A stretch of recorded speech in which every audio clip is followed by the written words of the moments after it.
اللہ مومنوں کے دلوں کو صحیح اور پکی بات سے دنیا کی زندگی میں بھی مضبوط رکھتا ہے اور آخرت میں بھی رکھے گا، اور اللہ بے انصافوں کو گمراہ کر دیتا ہے، اور اللہ جو چاہتا ہے کرتا ہے۔ کیا تم نے ان لوگوں کو نہیں دیکھا جنہوں نے اللہ کے احسان کو ناشکری سے بدل دیا اور اپنی قوم کو تباہی کے گھر میں لا اتارا، یعنی دوزخ میں، کہ سب ناشکرے اس میں داخل ہوں گے اور وہ برا ٹھکانہ ہے۔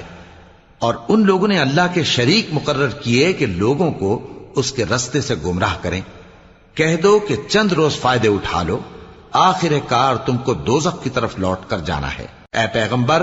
میرے مومن بندوں سے کہہ دو کہ نماز پڑھا کریں، اور اس دن کے آنے سے پیشتر